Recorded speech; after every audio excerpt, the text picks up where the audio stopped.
Hello. Okay. Okay. അതെന്റെ ഓഡിയോന്റെ problem. Okay, that's okay.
Betsy ma'am, can you hear me?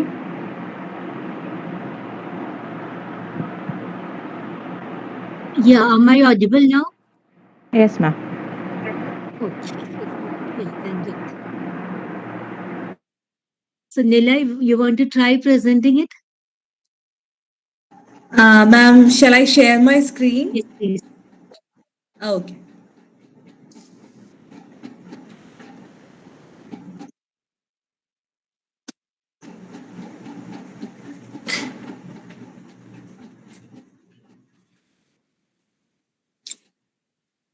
It is visible, right?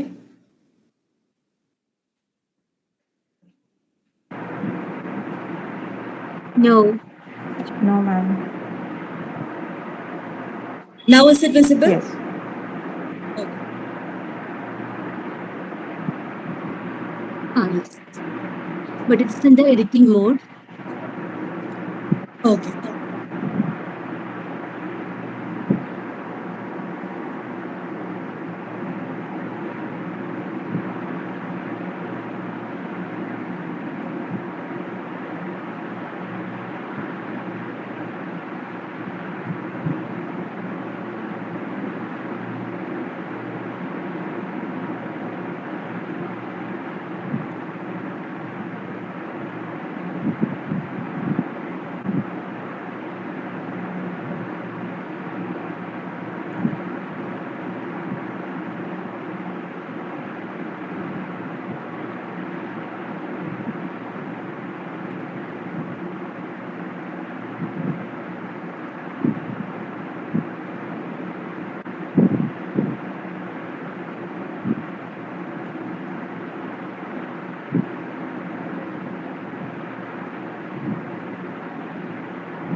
Good evening, Bibin. Good evening, ma'am. I hope I'm audible, right? Yeah, you are. Yeah, good evening, Nila. Yeah, nice meeting you here online. Good evening, sir. Good evening. I think we haven't met earlier. No, ma'am, this is the first time. Okay. Even though we are in nearby places. Oh, yes. And our colleges you are related. Yes, I true. think there is even a live MOU there. Yes, there is. And we are having the Father Kuttikat Memorial lectures that happen intermittently. Yes. Yes. Nila, did you try using the presentation mode? Yes, ma'am. Yes, ma'am. It's okay. It's working. Yeah. Okay then. Even though the participants are joining, we can start at 7. Yeah, sure. Exactly at 7. I think that's better. Nima? Yes, ma'am. So, a very warm good afternoon to all of you, and welcome back to Chrysalis' fifth lecture of the fourth season. Myself, Nima, will be your host for today's session. A warm welcome to all the esteemed guests of today's program: Professor Chaco Josby, Principal; Professor Betsy Palsy, Director of Research; Dr. Nila Rajeev, today's presenter; and Mr. Bibin Thomas, our moderator. You are all welcome, and I welcome all the participants on behalf of Chrysalis team and to our college, St. Aloysius College. With all the blessings from the Almighty, we are here to enrich you with another informative session. Chrysalis provides a platform for researchers in English literature and in related domains to present their research and generate intellectual and productive deliberations. The first season, Chrysalis first 2000, it was in 2021-22. It hosted 15 paper presentations and 4 invited lectures. Chrysalis 2 in 2022-2023 and Chrysalis 3 happened in 2023-24. It widened the scope and brought in participants from across the nation. In current academic year 2024-25, envisions to deepen the impact and benefit as many scholars as possible. Chrysalis, in all its editions, commemorates the treasured contributions of the eminent late teachers of the department, Reverend Father Anthony Kuttikat, CMI, Dr. Danya Menon, and Professor Paul Davis. Today, we proudly invite our speaker, Dr. Nila Rajeev, an assistant professor of English at Christu Jayanti College, Bangalore. She has completed her PhD from the University of Calicut and cleared the NET JRF examination in December 2019. She holds an MA from Pondicherry University and has participated in the prestigious Summer Fellowship program at IIT Madras in 2018. A dedicated scholar, Nila Rajeev has written several publications and has made notable translations of the Malayalam novel, The Indian Robin Hood, Kayankulam Kochuni. Her research interests encompass a broad spectrum of Kerala modernity, masculinity studies, and film studies, with a particular focus on bringing regional Indian narratives to a global audience. So I wholeheartedly welcome you, ma'am, to Chrysalis program and to our college, St. Aloysius College. We are also excited to have Mr. Bibin Thomas as a moderator for today's session. He is an assistant professor, Department of English, Christ College, Autonomous, Iringalikuda.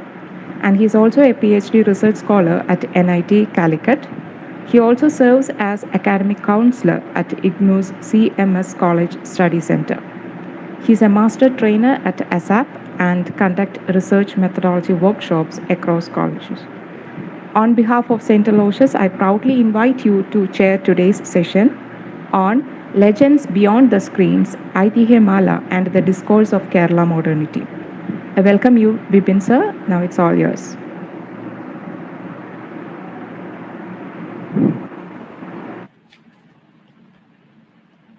Thank you, Nima. A fine good evening to all. I hope I'm audible. Yes, sir. Yeah. So, first of all, a great thanks to the Department of English, St. Aloysius College, Elturutha, for this invitation. And obviously, all the kudos for the wonderful work that you have been doing with regard to the Chrysalis. Now, I have been like following Chrysalis, especially the kind of talks that you used to arrange as part of Chrysalis, right from its first edition onwards. And recently, a fellow scholar of mine, Chitra James, I think she's also there in the audience. So she also had presented her paper, and it's again a pleasurable thing to be here today to chair a presentation done by Dr. Nila. Nila is a dear friend and a student of mine, someone I hold so dear to my heart, and a wonderful scholar on her own regard. And I was fortunate enough to participate in her open defense, which was on Aithihyamala and the politics of visual representation, where she was actually talking another side of the paper that she's going to present today, and a wonderfully written paper, and the kind of comments that she was getting right from uh, the the members of the committee as well as the audience was something like it talks about the kind of work that she has done. And as a person whom I know right from her degree days, I know that she deserves all those comments, because she is a person who does her work very properly. And it gives again an immense pleasure to be here to listen to Nila again, and as a chair for this edition of Chrysalis, this episode of Chrysalis. And without further ado, let's directly move into the presentation. And we will first listen to Nila on her paper titled Legends Beyond the Screens, Aithihyamala and the Discourse of Kerala Modernity. And then we will further move into the open discussions, and where audience can contribute their suggestions, their ideas, and obviously ask questions to our presenter. Betsy Yeah. ma'am, is this fine? We can directly move into the presentation, right?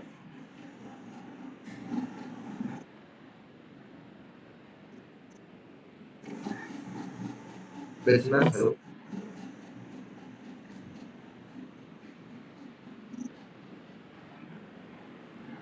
Yeah, I think you are on mute. Betsy ma'am, you are not audible. Yes, we can move on to the presentation, sir. Okay, okay, fine. Shall I start? Yes, yes.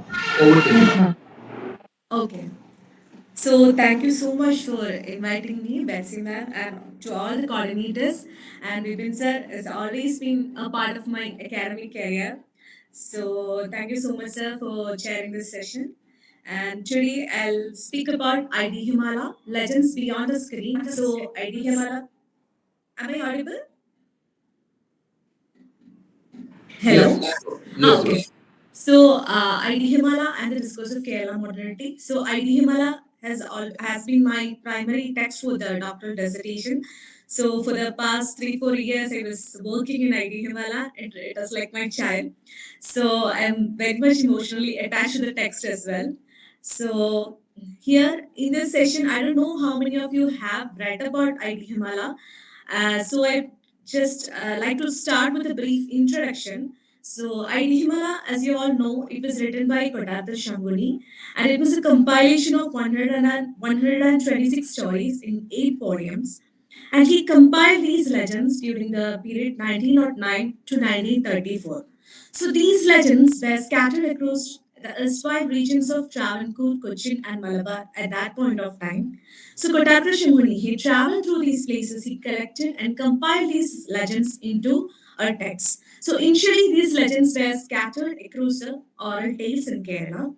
So through this discussion or through this conversation, what I intend to do is to locate Himala in the discourse of Kerala modernity, and basically to I would like to speak the trajectory of the text, starting from the print modernity and to the visual spaces, and finally to the emerging OTT platforms. That is relevance of the text is what I would like to talk about, because over yes, that is starting from 1909 to 1934, these texts are still relevant in the contemporary socio-political milieu of Kerala. So that is why I would like to have this, direct this conversation towards focusing on the relevance of a text such as ID Himala in the discourse of Kerala modernity. So these legends, as I told you, it were scattered across these different regions, the provinces of Travancore, Cochin, and Malabar. So Kodatta Shambuni, he traveled through these places, he collected and compiled these legends. And it is the popularity of this text that catered its reception to a large audience. As I told you, almost all the legends, such as Parivetta Pandirulam, Kayangulam Kochundi, Kadamadathi Kathara, all these legends are still intact in the popular culture of Kerala, and it is the popularity of this text that has catered its reception to a large audience through digital platforms, OTT, YouTube, all these things. So multiple adaptation of these narratives is happening in the popular media, even in contemporary socio-political milieu of Kerala. So let's look at how Aithihyamala plays a pivotal role in the formation of Kerala modernity. So, as you would all wonder why I have chosen a text such as Aithihyamala, since we know about Aithihyamala as a text which is replete with the myths and legends of Kerala. So, why such a text? While the major aspects of Kerala modernity always focused on the Renaissance spirit and technological advancement, why a text which is replete with myths and legends is taken for the study is a probing question. And also, I would like to direct this discussion to problematize how legends in Aithihyamala respond to the collective desires and fantasies of the Malayali audience and shape the Malayali psyche.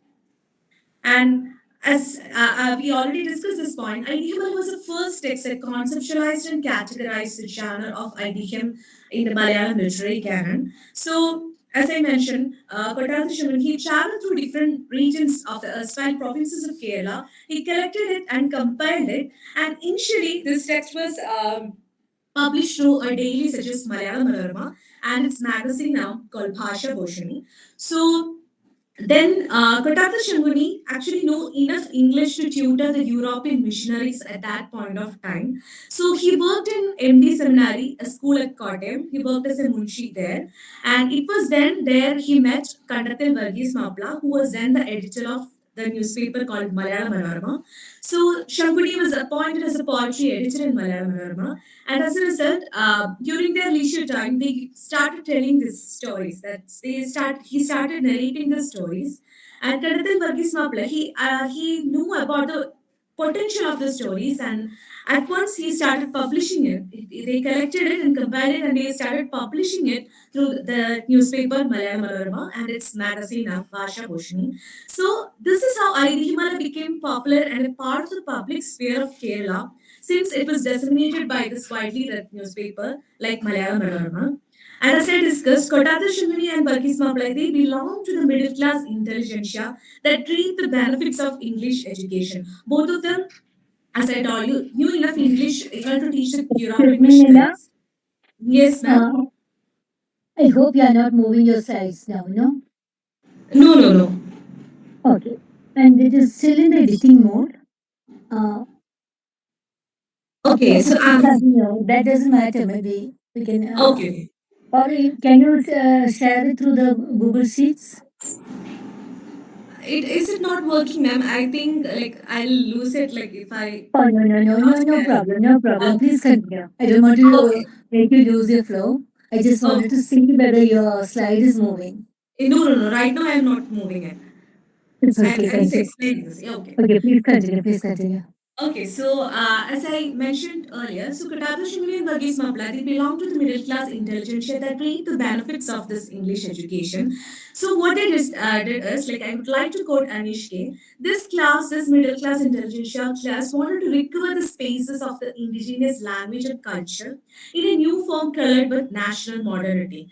So the text such as Aithihyamala provides the region with a sense of shared cultural past. We can see that is they have collected all the indigenous traditions in Aithihyamala. For example, traditions such as Kalari Paicha, then the festivals of Kerala, then the elephant stories, and all these things, like they foster a sense of shared cultural past by stringing together these multiple stories to create a regional wealth of narratives that resist the colonial discourses. So this was definitely there. They reap the benefits of Renaissance movements, and they reap the benefits of education, and with that they try to counter the colonial discourses, try to resist the colonial discourses, and the text provided the region with a sense of shared cultural past. That is in Aithihyamala, we can see about the Ashtavaidya tradition, the indigenous traditions such as Kalaripaita, all the temple festivals, all those things are a part of Aithihyamala. So I find this as at an attempt to resist the colonial discourses. And as we mentioned earlier, text contributed to the formation of a unified Malayali identity. So here, as I told you, before the Aiki Kerala movement, that is before the United Kerala movement happened, the region was scattered, into three provinces of Travancore, Cochin, and Malabar. So, here I would like to quote Deleuze and Guattari's term: region was treated as a rhizomatic assemblage of diverse space time. So, where multiple entities of space and time united. So, here in Aithihyamala, it's kind of heralded the United Kerala movement, because in the preface to Aithihyamala, Kottaratha Shivani says that his major attempt to write this text was to nurture language, that is Bhasha Bhoshanartha. Bhasha Bhoshanartha means to nurture language. So he has mentioned that in the preface of Aithihyamala. Also, Kandathil Varghese Mapla, he was a part of he was an editor of a daily called Kerala Mitram. So he has kind of foreseen this United Kerala movement, and this element can be seen in Aithihyamala as well. That is this element of Vasha Bhoshanartham, to nurture the language, is evident here. And also, as I told you, this region was divided into it was scattered. So, folklorist Raghavan Payanada categorizes Aithihyamala legends into three based on their spatial and cultural modes. So, 64 stories were from Travancore, 21 stories from Cochin, and 26 stories from British Malabar. So, in Aithihyamala, we can see about a particular legend called Kadangota Markham Bhagavati's legend. So it was popular in the British Malabar. So Shaguni mentions that these legends that was exclusively popular in northern part of Malabar came to be popular in rest of the Kerala also through Aithihyamala. So this region, as when it comes to Kerala modernity, the region was treated as a distinct linguistic community consuming the same language and culture. As Shishisam Verghese pointed out, that is the context of Kerala, the formation of modern Malayalam as a standard language, according to this perspective, was in alignment with the subjectivization of the Malayali. So, Kerala modernity to a large extent was Malayali modernity, wherein the term Malayali simultaneously denoted both the subject and the language. So, here, as I discussed, so Aithihyamala became a part of the public sphere of Kerala through this newspaper, Malayalam Manorama and the daily Bhasha Bhoshani, and also it has tried to foster a united, I mean, the print spaces have given a more uniformity to these legends. And moving on to the visual aspect of these legends. So the term popular was always a site of contestation, because when, as I told you, when IDML was initially published in Malayalam Manorama, actually one of the readers wrote a critical comment. So he said that these kind of legends, actually Shambuni wrote about Parivetta Pandrivara. So this reader was very critical about this legend. So he wrote a review to the Daily, and he was like, "You shouldn't publish these kind of text in this kind of newspapers. Instead, we should focus on very evident texts such as Kerala Pananiyam, and we should ask writers such as Sheshagiri Prabhu to write a review instead of wasting paper. I mean, instead of wasting time and space by allotting these kind of legends to a writer like Shanguni." So, in this point, what I would like to say this: the term popular was a site of contestation at that point. So, according to Ansi B, I would like to quote her: literature which is only meant for Keval Anandam or ordinary pleasure or Vayana Sugam pleasure reading was accused to be status quo, futile, or anti ideal. But Aithihyamala became a seminal text, and it is celebrated even today, since it has been appropriated into popular culture by theatre, film, television, and modern digital platforms.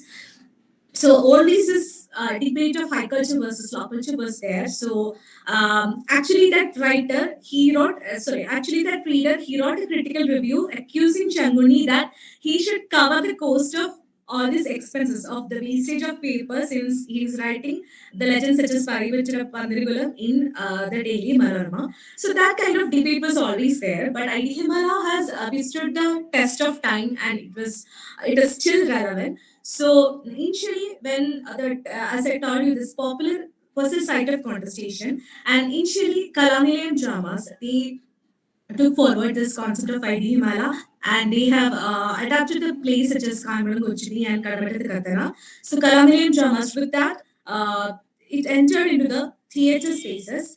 And moving on, regional cinemas again at that point was considered as a as a cinematic medium was considered as a tool for desire and to see oneself projected. And what was projected was a desire to see ourselves. So the regional Malayalam movies at that point of time, they were considered as a tool to foster, to harbor this creation of one language and one state. So we could see a desire to see oneself projected within this medium.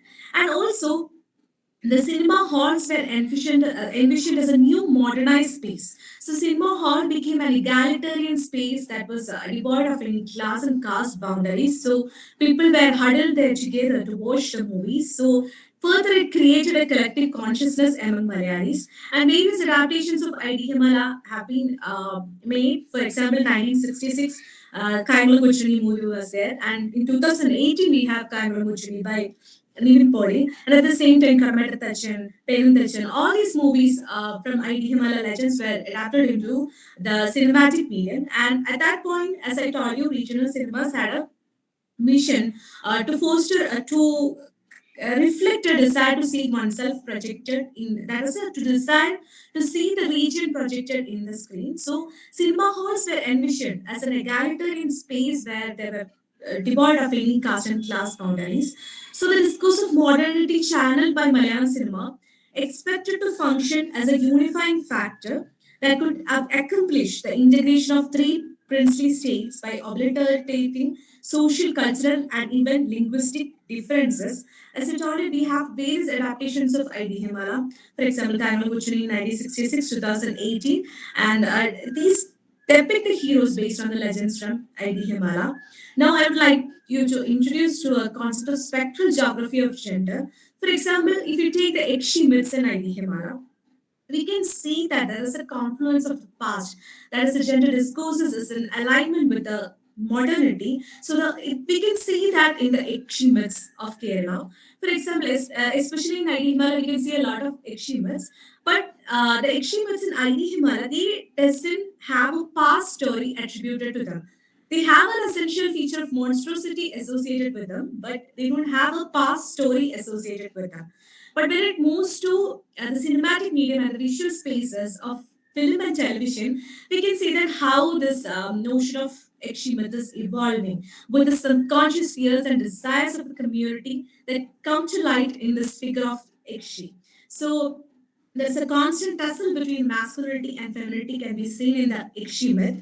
Here I would like to quote Meenachi Pillai. Gender is considered as a bada, an evil spirit that returns from the past across the breaches imagined by modernity, one which it failed to exorcise or propitiate with a proper resting place. So this can be seen in the Ikshi myths in Kerala because any woman in ID Himala, again, the notion of gender is very problematic. We can see two kinds of women, that is, divine women versus diabolic females. There's a tussle between divinity and diabolism in ID Himala.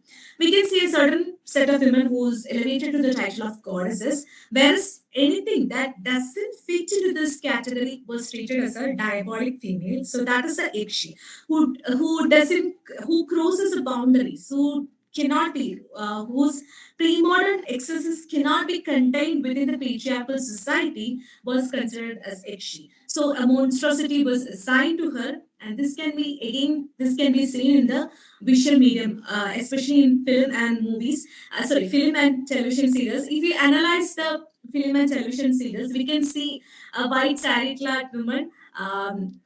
Walking freely at night with her loose hair and trying to entice the passengers, seduce the passengers. So all these things are associated with the visual spaces just because anything that cannot be contained with this in pre-modern excesses was treated as the other. So here we can also see that how the cultural body of a Yakshi is stained through violent exorcism or by driving an iron nail into her head. For example, in the movies, it will always be a Syrian Christian priest or an upper caste Brahmin who will always exorcise her, or by driving an iron nail into her head. So this is an indication of how the patriarchal society controlled the pre-modern excesses of women who could not be contained within the system. So this constant tussle between masculinity and femininity was definitely there in the Ekshi myths, and that is the subconscious fears and desires of the community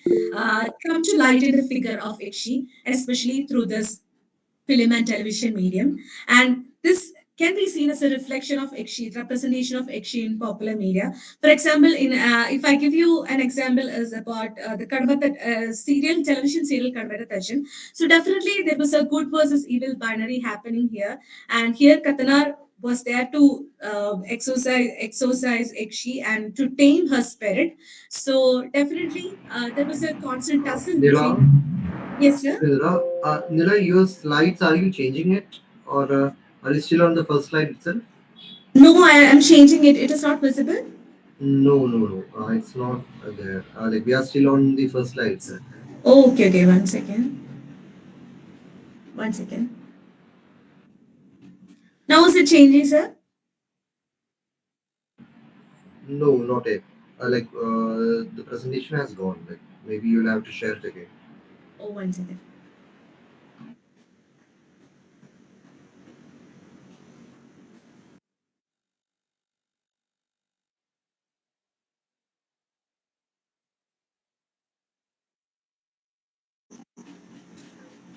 Now is it visible, sir? Yes, maybe you can change it into the reading mode. Then you can like use the cursor keys to move ahead the pages. Reading view. Okay. Yeah. Now is it showing? Yes, yes. Okay, Exactly. okay. So you were not able to see all the previous slides, right? No, no. Maybe you'll have to run through it once more Yeah, yeah, yeah. before you're able So to this draw it. was the first slide where I introduced Aithihyamala, and this was a research problem and how I try to focus like how Aithihyamala became a part of the print media. And here I talked about indigenous narratives and how the text contributed to the formation of a unified Malayali identity and how Malayali modernity was aligned with uh, this thing, the text ID Himala. And here I talked about, I mean, the debate between popular as a site of contestation and how literature, which is only meant for Kevalanandam or Vayana Sugam, was accused to be status quo, futile, or anti ideal. And also, I try to introduce the trajectory of ID Himala from print medium to visual spaces. Here, films and how films depicted a desire to see oneself projected, and what was projected was also the idea of the nation of Kerala, which films created, showed, and invited the audience to share. And that is a desire to see oneself was reflected through regional movies at that time, and also how cinema halls were envisioned as a new modernized space that created a collective consciousness among Malayalis, and also the discourse of modernity, how it functioned as a unifying factor that could, how Malayalam cinema functioned as a unifying factor that could accomplish the integration of three princely states, and the various adaptations of ID Himala such as Kuchuni, Kamaratha, and also I introduced the idea of spectral geography of gender, especially through Ekshi myths and how so I stopped here. So how the cultural body of Ikshi was changed through violent exorcism or by driving an iron nail into her head. So the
nation building project at that time.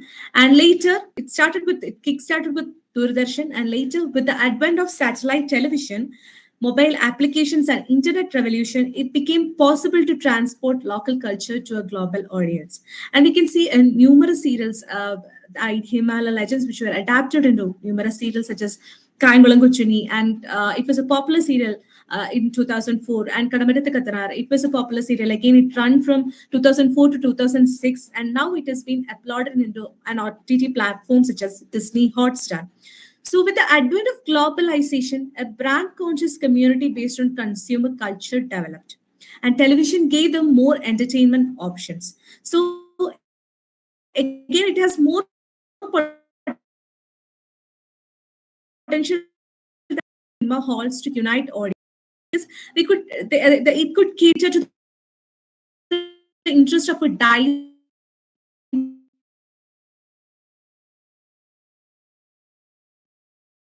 audience,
Are you able to view this slide, sir? Yes, Nila, yes. Okay, so uh, this YouTube travelogue. So here they go to this particular church and to the place where Kayangulanguchani was born, and they make vlogs from there so that they document history in a new way. So that a new kind of storytelling is found through this YouTube channels and YouTube vlogs. And similarly, the Kadamarathu Kathanar, which is enacted by Jayasuriya, so the trailer has been released, and again it had a large viewership. So here, this the legend of an indigenous hero, again it is packaged and it is sold to a global audience. So the trailer has been structured in such a way that it had aspect of like Hollywood level trailers. So these legend was again packaged and sold to a global audience.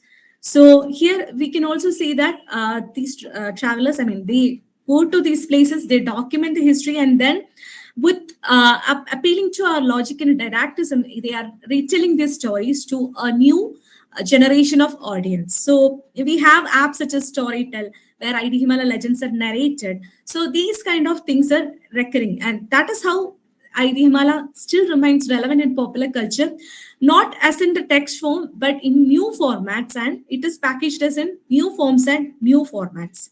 So, and this movie, almost all the audience are eagerly waiting for the release of this movie, and it is a mass production that is it is being released in two volumes, so two parts. So this is like how these legends travel from like from the oral to print to visual spaces and to the modern digital platforms.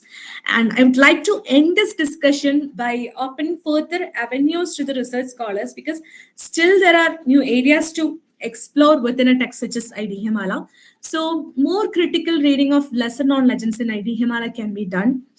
And also how Kerala evolved as a region. If you look at the trajectory of Aithihyamala, we can see, as I told you, like 64 stories are from Trivandrum, then, sorry, Travancore region, and then the rest of the stories are from British Malabar and Cochin. So, how Kerala evolved as a region, and it will further deepen our understanding of the formation of a region like Kerala. So, these are areas that I didn't work, but I want like future researchers to work on these areas.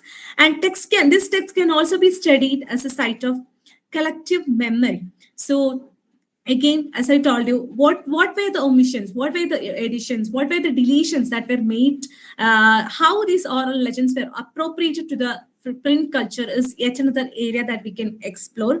So orality and folk elements within these legends are very important, and numerous translation of Aithihyamala have been done. Rukmini Shekhar has translated it, and Leela James have translated it. So various translations of Aithihyamala have produced at different points of different time periods. So again, seeing that from a perspective of translation studies is also very important. So these are I would like to conclude my session with these kind of further scope where people can explore it and uh, like write papers or like have more academic discussions in this regard. So I'd like to stop my presentation with this. Thank you.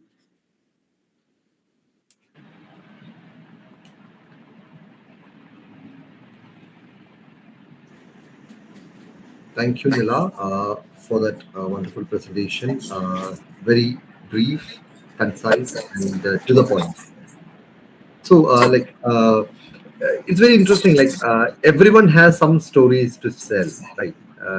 As individuals, as communities, as nations, like we all have stories, and we are having a person like Kotatha Changuni, like walking or traveling through the lengths of Kerala to bring all these stories to us, stories that we still retell, and stories that belong to centuries back of how we came into being, how we as a nation, we as a space of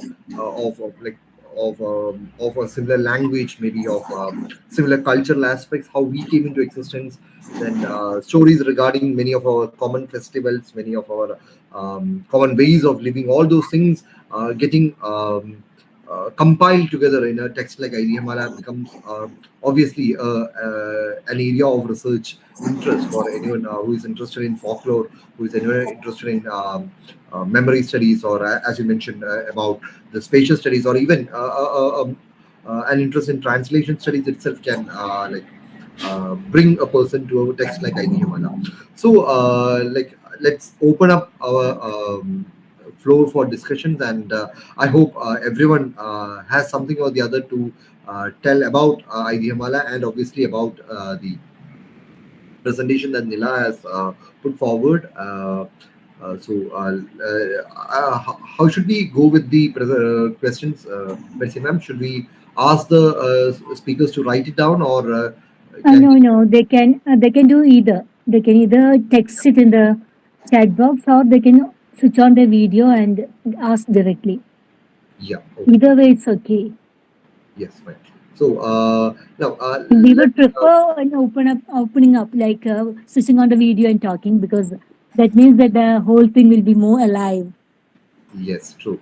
So, if you can be kind enough to switch on the video and speak it out, it will be really good. So, yeah, we have the first question by Nasmul Barbuya, right? Yeah, we are having your hands raised. So, over to you.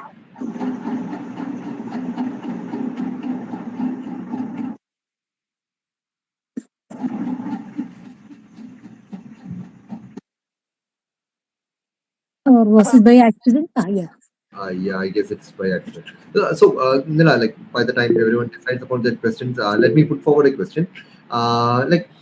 When you talk about an adaptation, like every time we talk about whether that be with regard to translation or adaptation, there's always this question of being true to the original.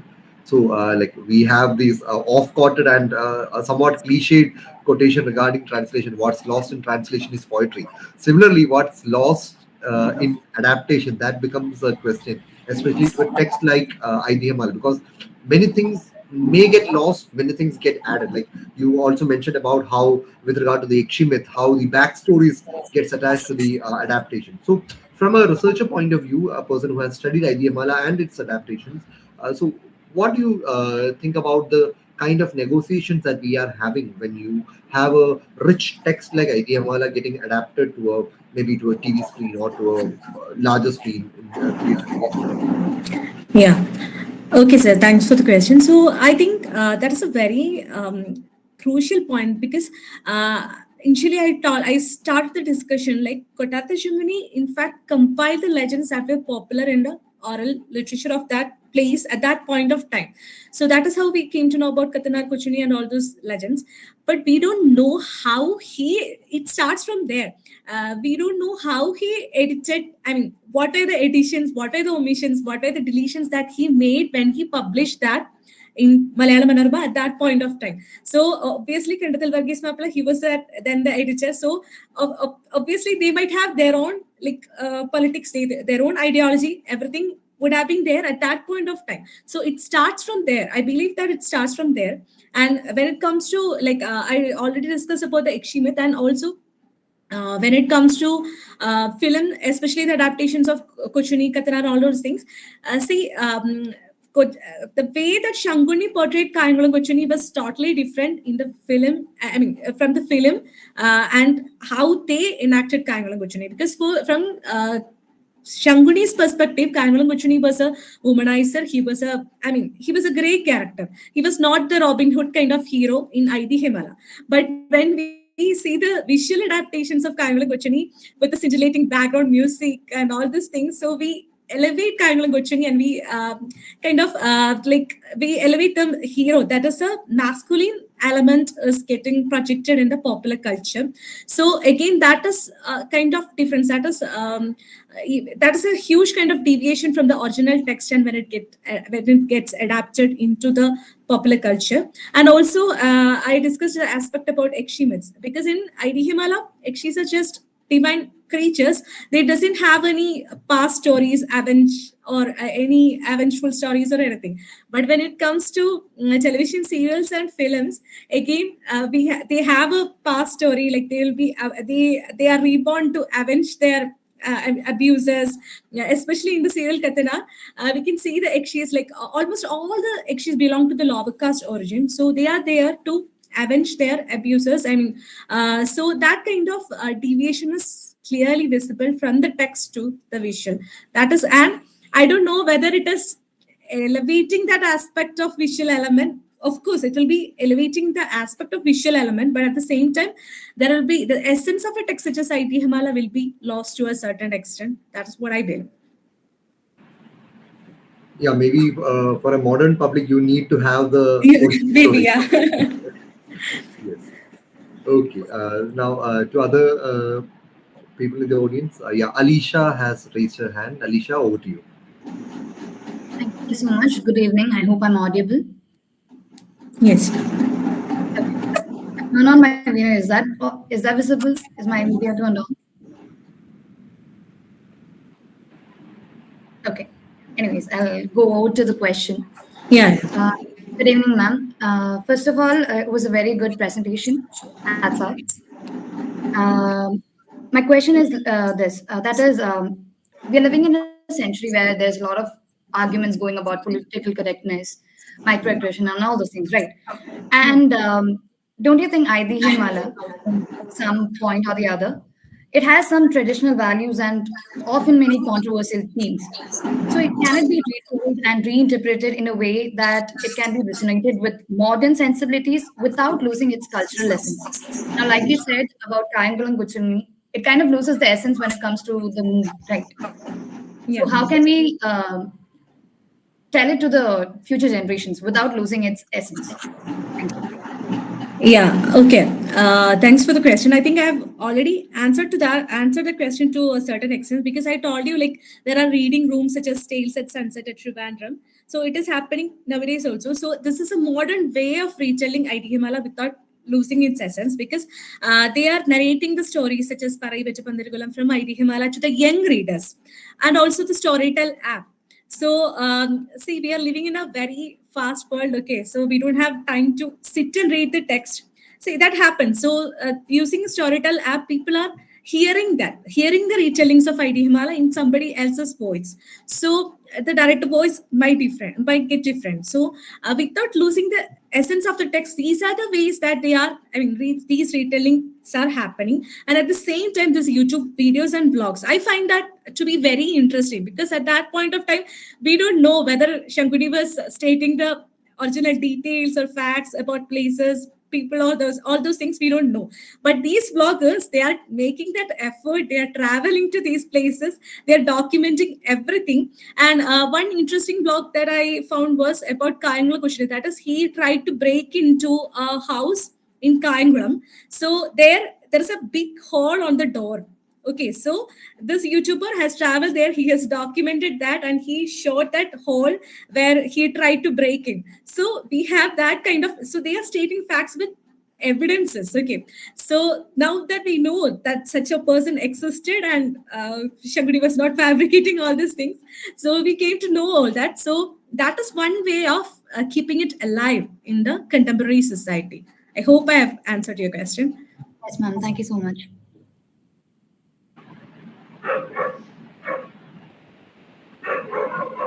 Yes, ma'am. Thank you so much. Thank you. Thank you, Alicia, for the question. Good evening, Nila ma'am. Thank It is a wonderful presentation. My doubt is that in Aithihyamala, we know there are hundreds of legends, and why you talked about Kadamatthathu Kathanar and Kayankulam Kochunni. Why are only these few stories adapted in various forms? What do you think about that? Or did you focus your research exclusively on these few stories? Yeah, that's a very interesting question. The reason that I focus my research, I'll come to that point, especially on the legends of Kochuni and Kadamatta Kathanar was because one thing, availability of materials for a researcher, always availability of materials matter, right? So it was available both in the television medium and in the film adaptation. But beyond that, see, when it comes to certain heroes such as Kathanar and Kuchuni, if you take the example, among the 126 legends in ID Himala, only why these legends became popular. So that was the initial question that directed my research. Okay, then I realized that the common thread that I found in both these legends was the presence of masculinity. Okay, so these were the masculine heroes which foster the collective fears, collective anxieties, fears, and of the Malayali community. That is, these were the heroes that the Malayali community could resonate with. Okay, so always, you don't know, I don't know whether you have thought about this, why this Onam myth is very popular in Kerala, because it is about a king being thrown by like we have this instinct of rebellion always against the hegemonic forces, right? So we always have this collective feeling towards the downtrodden. We always resonate towards that kind of heroes who fight for the downtrodden. So these kind of elements is reflecting in the legend of Kuchuni and Katara, because that is why I focused my research exclusively on that. That two legends, because both these heroes, they tried to they did all these things irrespective of the caste and class behavior. In Kuchuni, we can definitely find an element of a Marxian hero, like a Robin Hood like hero. So if we look into, if you have an introspection into the collective psyche of Malayalis, we always have this we always identify this with these kind of heroes who stood for the rights of downtrodden and marginalized sections of society, irrespective of the caste and class difference. That is one thing that I found out. You can totally differ from that. I'm also curious, Nila, about the reception that Kottayathu Shanguni had at that time.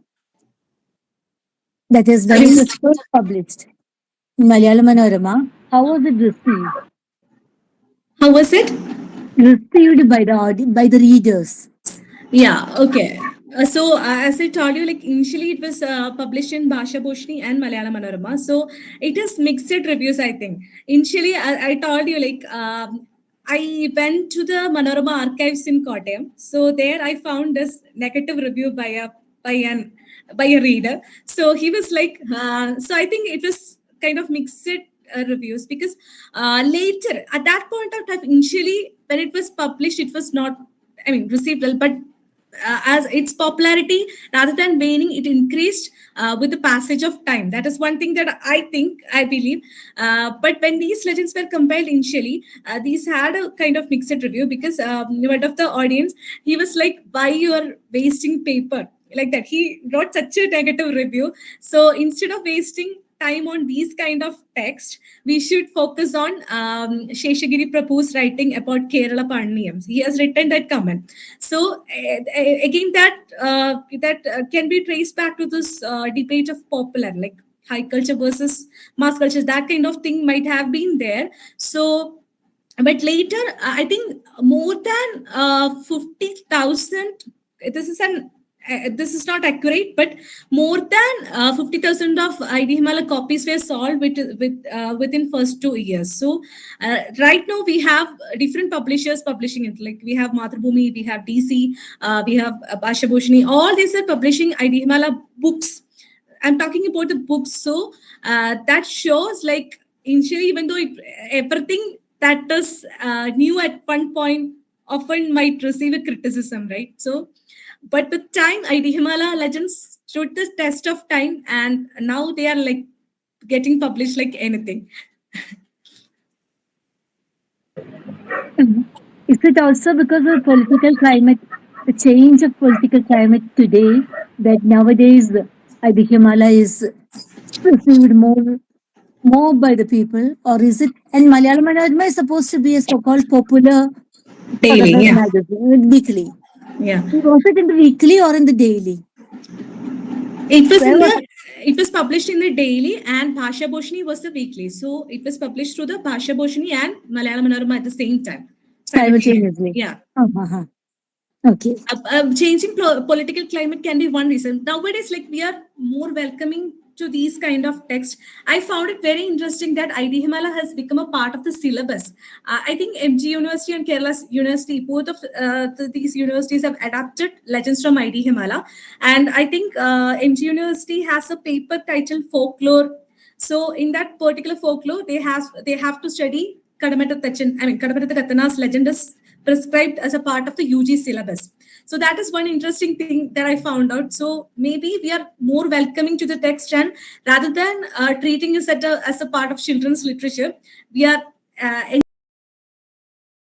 more kind of academic discussions, and we are trying to read through the gaps in the text. Of course, the caste politics, everything was there at that point of time. So Shanguni, being a product of his time, he might have definitely resonated to that. So that kind of gaps we can find definitely in Aithihyamala. We can see that kind of gaps. Nila. Now we are having Anjali as Nail. She has raised her hand. Over to Anjali.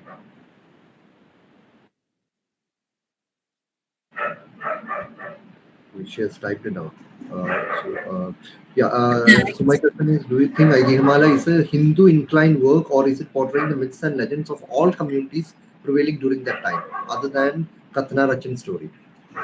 Yeah, that is a very relevant question because now I think I answered it that now. Like there is a lot of class politics in ID Himala, and I think more than so it has 126 legends and more than 50 legends deal with upper caste Brahmins. That is definitely there, and Hindu religions, rituals. That is because again I would like to see it as that is because Shankuti was a product of his time. That might have been one of the reasons. Of course, his own politics, his own ideology would have definitely been visible in that text. But the interesting, but one of the curious thing that I found is even though it had documented this hegemonic upper caste legends, but what got popular in the popular culture of Kerala was largely about the legends of Kathanar and Kochuni. That is one interesting the thing that I noticed. See, even though what he intended and what it turned out to be was totally different. Okay, so I think he has legends about Muttas and Nambudiri. All lot of upper caste Brahmins are documented in that. So, but what got popular in and what the Malayali audience received with welcoming hands is the legends of Kathanar and Kochuni. That is one interesting aspect. Of course, there is caste politics in it. I mean, nobody can deny it. If you read that, that is why now we can address that issue. At that point of time, there were no much academic discussions. Anything was not happening. But now we can criticize the text. So that is one aspect that I found it to be very interesting. And also, it's interesting, like from that sense, like when you talk about the idea of modernity, where like when you talk about Kerala as a space where modernity happened, like much earlier than other parts of this geographical space called India, like we can find it quite different from what you know as the European modernity, the ideas of European modernity. But because in Kerala we are having the many sections of people coming up, like getting their voices being heard, and in that sense, I think like Kottayam Shangundi was doing something we can call it as a revolutionary thing, like trying to get all these stories, and also at a time when caste was so prevalent, you are having a person coming up with the stories of how caste came into existence, how you are having different people from different caste making like great work, doing great works, and how they are relevant with regard to a society like Kerala. In that sense, the idea of modernity also makes us a center stage with regard to Aithihyamala. Like Yes, and one thing, sir, that I would like to add to this is when he writes about the legend of Paraivattu Bandarakulam and all, what he intends is like there is unity in diversity. So that is one thing that I found in that particular legends. Even though he talks about caste differences, different types of caste, all those things, but what he intends at the end of the that legend is like there is at that point of time Kerala was harboring all these kind of caste, but at the same time there was unity in that kind of diversity. He intended that sort of thing in Paraivattu Mandiragalam, that legend.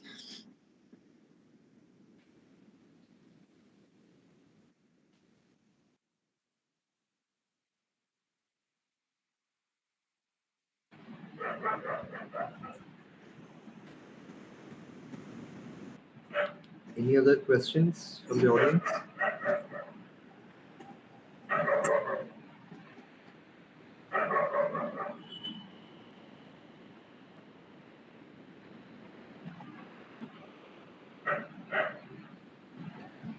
Okay, Nila, again, just to like continue with the discussion, like you mentioned about the idea of Ikshi, and like obviously in the Kerala society psyche, Ikshi is actually a very interesting character. Like you are having, like you rightly mentioned, how Ikshis usually belong to the lower caste, and when you are having modern day adaptation, you are having a backstory for how that Ikshi came into existence and how she's doing all those revenge against the persons who had killed her, and usually the girl who becomes an she is mostly many times raped and killed, or she's killed while she is pregnant, and how she takes revenge and all those things. So this idea of you mentioned about the aspect of masculinity. How do you approach the idea of femininity with regard to Aithihyamala?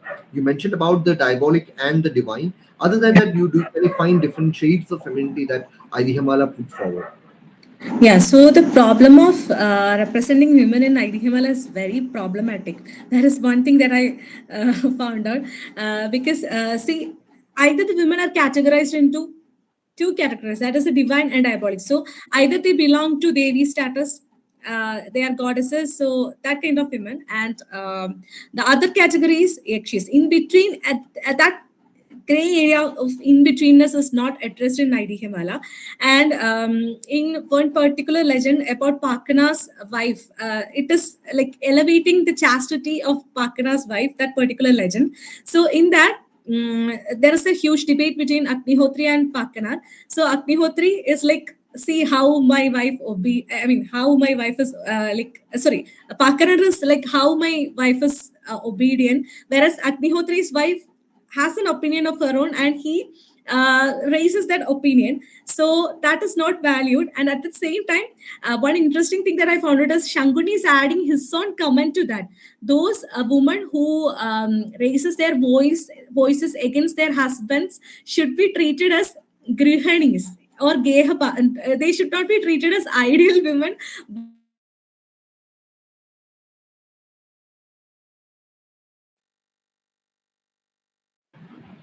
That was a kind of regressive statement by Shanguni. So we can see that again, that can be aligned with the problematic nature of Kerala modernity. I don't know whether I should say this in a public platform, but we are still certain section of women are fighting against an actor who is behind like that kind of assault, like who is accused with a woman of assault. So at the same time, we are kind of that shows how problematic discourse of Kerala modernity is when it comes to gender. We are a progressive state, and we have evolved ourselves so much through so many education programs, all those things. But at the same time, when it comes to women empowerment and liberation, we are still in Aithihyamala's time. That is one thing that I would like to say. In that So sense, I should rephrase myself. Shanguni was that not that modern. not that modern, yeah.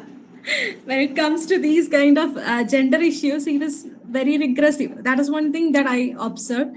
So he openly, yeah, like damsel in distress and femme fatale concepts in media. Yeah, she figure can obviously be aligned to the femme fatale figure. So she's like a female vampire like figure. So she is more like an object, that is, she crosses borders and she couldn't be contained within this patriarchal setup of that point of time. Maybe that kind of readings are also there about Ekshi. She might be a pioneer of feminist kind of figure who wanders at night, who is a libertine figure. So that kind of thing, that kind of a reading is also there.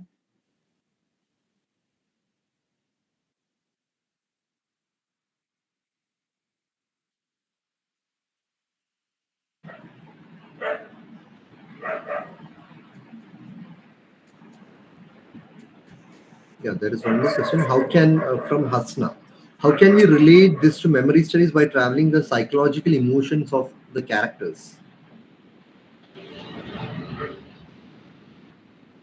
I don't know, like I'll be able to answer that question because I have not explored much in memory studies. So I just wanted to open new avenues. So here, as I told you, like it is a collective memory. If we see Himala in such a context, we can document it as a collective memory. So that is the only thing that I can add about this memory study. So if we explore the text in that context, we can come to know about the collective fears and anxieties and psyche of a Malayalam speaking region. That is one thing that I entered through memory studies. Sir, do you want to add any, I mean, points Like regarding relation? maybe we can like take forward this argument with regard to the characterizations also, because like should we look at Aithihyamala like as a compilation of different characters as such and their stories, or do we find the kind of a development of characters that we always look into stories? Like, do you have a rounded character, or do you have just flat characters who just come and does something and goes away? Like, from the perspective I of think character. that comes like more in film adaptations, right? For example, Aithihyamala stories of Perundachan was not much like he was more of a he has discussed that, but I found that aspect of traveling into psychological emotions more in films. In Perundachan, they in the movie they have explored that aspect of how that his psychological condition. I mean, how that kind of things was explored in visual adaptations rather than Aithihyamala characters are more like flat, I think. Yeah, again, Nila, you mentioned something interesting about the Aithihyamala becoming a text to nurture language. Now, looking from a linguistic perspective, how should we take a text like Aithihyamala, like the kind of language it uses, the way it presents the stories to a public that is not that much literate as we look into the Kerala public now. So, to a public of the early 20th century, how does a text like Aithihyamala put to their linguistic requirements? Yeah, so as I told you, it was initially published through a daily. So Manorama as a daily, they have done a lot of styling and attributing a uniformity to Malayalam language. And at the same time, Changuni has diluted this legend so that any person, I mean, it could cater to the needs of a child that was, as well as at the same time, it could cater to the needs of an adult. So he has diluted it, but at the same time, he has added Sanskrit slogas to it. So if you read the original text of Aithihyamala, definitely that kind of documenting the upper caste hegemonical discourse is definitely there. Even though he has diluted the stories at the same, that is the point where Aithihyamala opens like it acts as an interstices of tradition versus modernity. That is more of a confluence of tradition versus modernity can be seen there. So he has filled a lot of Sanskrit slokas into the text. At the same time, as I told you, like region wise, a legend which was extremely popular in northern Malabar came to be visible only through Aithihyamala. So also, Kotartha Shanguni was a part of Kavi Samajam. So this Kavi Samajam was held at Kottayam, and this was a kind of what kind of cultural program where it tried to nurture young poets. So he acted as a mentor to different kinds of poets. So that is one thing that I found out. And also he himself was proficient in editing and all those things since he worked as a poetry editor. So that kind of thing is also there. And also one other interesting thing is like we can see a lot of logic, didacticism, even though it is presented as, I mean, even though it may appear to be trivial, we can see a lot of logic and didacticism in Aithihyamala. This religious pious, you should be like very obedient to your teachers, all that kind of philosophies are, I mean, that kind of didactic things are added into this, so that when a common man reads it, they will be able to grab this philosophies, I mean, grab this morals. So maybe that kind of indoctrination is done through the text, I believe.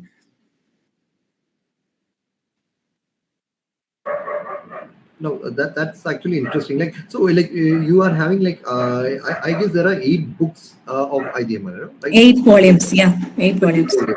So, do you find similarity among the stories that get added onto each volume? Or are they very diverse in nature, or do you can find some kind of a common parlance that exists between all these texts that come under a single volume? I think the only point of similarity is like region wise, he has consolidated it. And one thing that I found out is the common thread that is connecting all the 126 stories is the element of masculinity. Of course, so as I told you, they whatever, let it be Kuchini, let it be Katana, let it be any the legend of any upper caste Brahmins, we can see this common thread of masculinity uniting all these legends in Aithihyamala. Okay, and I think that's where you mentioned about the linkage between spatial theory also, right?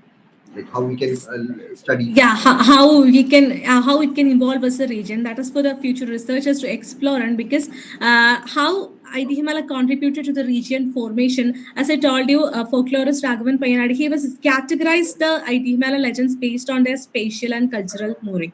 So 64 stories are from Travancore, like that. So this happened before the unification process of Kerala. So definitely, again, his choices might have some kind of ulterior motive. We don't know. So that is for the future researchers to ponder on. Yes. So, we are having one more question from Alicia. Like, can we link it to traumas and memory or classical conditioning? For example, in the film like Brahma Yugam, Yakshi's character was different from the usual depiction in Malayalam cinema. Yeah, again, I think, see, okay, if you are asking me about Ekshi stories, as I told you, in Aithihyamala, we don't have any scope of drama when it comes to Ekshi stories because they are more depicted as a legend, and at the same time, he has attributed interesting characteristics to this Ekshi. One Ekshi, she is actually becoming a wife to an upper caste Brahmin. So even though she starts off as a Rakshi, she leads into, I mean, she leads a very normal life, and in the end, she leaves husband. Something like that happens. So other than that, in Brahma Yugam, she had a different shade, but in Aithihyamala, we cannot find that kind of depiction because her monstrosity is the only thing that we can find there because he does not mention any past stories or anything regarding the Ekshis, that is any revenge stories or anything like that. Uh, as a researcher, we can link it with trauma and memory because, as I told you, the spectral geography again it intersects that point of time and space. So how gender discourses of Ekshis even like even in the 21st century we are discussing it. So that kind of spectral geography, we as a researcher we can attribute. I mean, we can connect with trauma and memory. Ma'am, my question was a little more about the classical conditioning aspect also. During our cinemas and when Aithihyamala was written, I think chastity was one of the major aspects. Yeah. And when you're looking at the Yakshi concept in Brahma Yugam, that concept is not there. So, do you think it's because of the classical conditioning we have had from ages that might have actually made kind of a thing in their dressing at least? Not just Yeah. about the way how they're talking, but in the way how the attire is positioned. Yeah, of course, in Aithihyamala, as I already told you, we can definitely see the way that he categorizes women into divine and diabolic. So that can be seen as a part of classical conditioning. And again, as I told you, like these pre-modern excesses, he don't know like how to deal with this pre-modern excesses of Ekshi. That is one thing that I found problematic in Aithihyamala.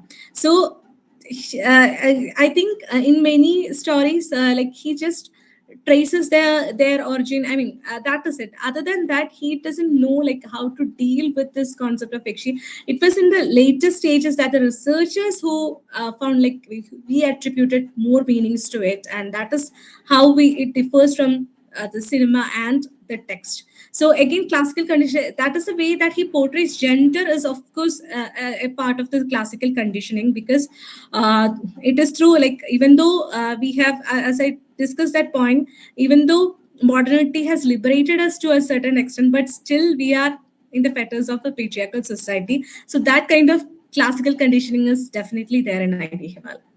And I think it's still like existent here also because I think since the character was a Yakshi, people didn't make a big chaos about it. But if it was some other major characters, they would have made a big problem out of it in Kerala even today. Yeah, yeah, Not yeah. just Saidi Himala. Yeah, yeah. The women characters in cinema, we can see either they are like marginalized in the status of a dutiful wife, obedient daughter, all kind of things, especially in television serials. I think that is very evident in television serials. Even if we analyze that in the contemporary 21st century, we can see that kind of stereotyping, right? Yes, true.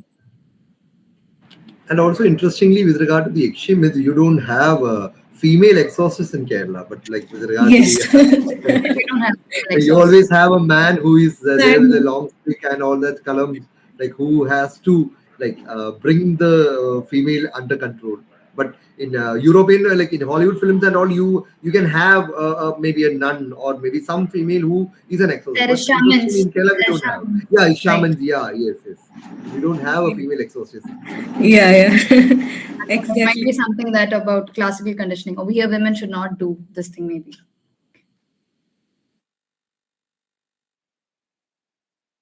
Anjali has added a comment according to Hindu mythological text, Anjali has. concepts and figures of products. Actually, if you trace the roots of Yakshi, it starts from Jainism and Buddhism. Then it comes to Hinduism. Like actually, Yakshis were treated as a Shasana. I mean, the deities who helped the Tirthankaras. So their origin was in, sorry, Jainism, and later it was adopted into Hinduism. So the Yakshi temples became a place where we started worshipping devis. So if you trace the origin, we can see that.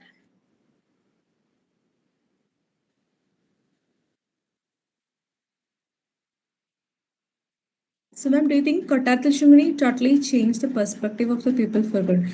No, he was, even though he tried to preach all these things, I don't think like he changed the perspective of the people for good. Because even in the 21st century, as a researcher, I did research and I criticized him, and all those things happened, right? So, I don't believe like he totally changed the perspective of the people for good, because as I told you, there are a lot of gaps, and now we can discuss it and we can go back and question it. So that is the beauty of that text.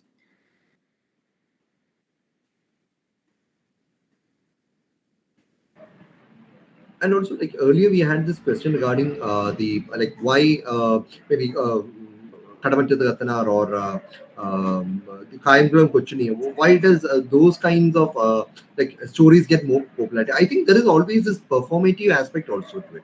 Like you're having the plays by Kalanilayam, like which were like very famous. Kadamantha Gatana was one such place, and you are having the Rektarashas. Like there were advertisements that used to say that you watch Rektarashas alone and you will be getting paid by the company, by the theater company. So I think this performative aspect also elevates the stories. Like other maybe with regard to other, even with regard to Perindachan also, you have this like the classic scene where you are having Tilagan as a Perindachan trying to kill his son, or that making that stone that spits water.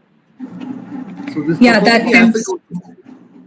Yeah, that is definitely there. There are psychological conflicts of such a character. All these things can be depicted more in movies and Kalanilayam dramas.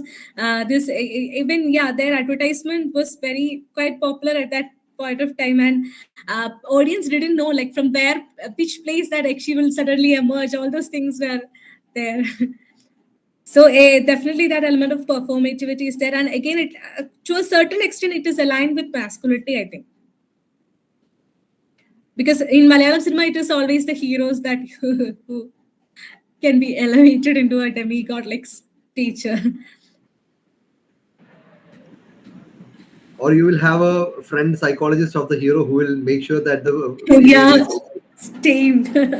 yeah. Yeah, definitely there will be a Dr. Sunny who will try to come and tame the Nagavalli, right? Yeah.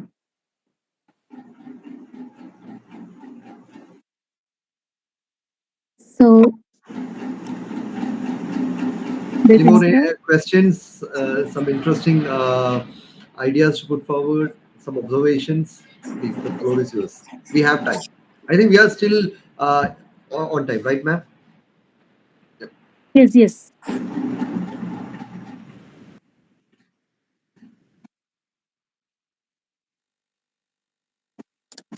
If there are no questions, maybe we can go to the next program, next part of the program. It was a really enriching sort of a discussion, and I hope we all enjoyed. And this will be broadcast in our YouTube channel. So there will be certainly many more listeners. So I should thank you, both of you. There is a formal thank you coming after, but I just wanted to register my thanks, my personal thanks to Mr. Bibin and Dr. Nila for having accepted our invitation, for having come here, and for having given us so many insights. Thank you both. Thank you, ma'am. Thank you. I should also thank the people who asked the questions. Wonderfully insightful questions, Anjali, Alisha. We couldn't see their faces, but still they were very good questions, and which provoked very good answers and very good comments of the child too. So that too is wonderful. And I think Paulo Coelho is correct in saying that if you have a desire, the whole world will conspire to help you fulfill that desire. We have this desire of building up a sort of a research platform of research scholars who are passionate to discuss about literature. And this is happening. Even when there is a smaller number, still uh, people are asking questions, people are trying to communicate, and people are trying to see how research could be done in a better manner in literature. And that is how we feel gratified. So I should thank you and thank the audience too. Thank you. Thank you all. And Nima, please call the Yeah. So next thank you, speaker. Nila ma'am and Bibin sir and Betsy ma'am. Thank the chair So, too once more. Yes. so there is a for the participants there is a feedback link posted in the chat box. Please do submit it for your generating your e-certificate. And now I request Mr. Unnikrishnan sir, a part-time research scholar at St. Aloysius College, to deliver the vote of thanks.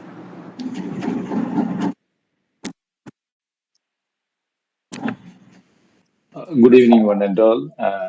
Thank you, Dr. Nila Rajeev, for that insightful presentation. And because we are passing through an age where we almost every day get different kind of narratives, maybe a kind of official narratives, where myths, legends, and all those kind of things are being interpreted as official history. And the phase that Kerala society is passing through, where we think that, yeah, we have reached almost the zenith of modernity, where we understand modernity as modern conveniences, modern facilities. We have, I think, as a society, almost forgot the emancipative capacity or the emancipative element of Kerala modernity. So this kind of readings, this kind of explorations and research brings that into the foreground, and maybe invite more and more scholars to go deep into these kind of texts. Thank you for that wonderful presentation where you have touched upon many things. And thank you, Mr. Bibin, for again leading the entire session in an active manner, where you were suggesting questions and sometimes taking the lead and everything, and all those participants who had made it a very active, interactive session. Thank you, all the participants from different parts of the country. Thank you, our very beloved research director, Dr. Betsy Polsi, the conveners, Nima, Ridya, and all other research scholars, full-time research scholars, and all other part-time research scholars, and other students, and all those people who were part of this program. Thank you. Thank you all once again. Thank you, sir. So once again, on behalf of St. Aloysius College and Chrysalis team, I thank everyone for your valuable time and cooperation. So see you soon in the upcoming sessions. Good night all. Thank you. Good night, all. Thank you. Thank you. Thank you. Thank you. Thank you. Thank you.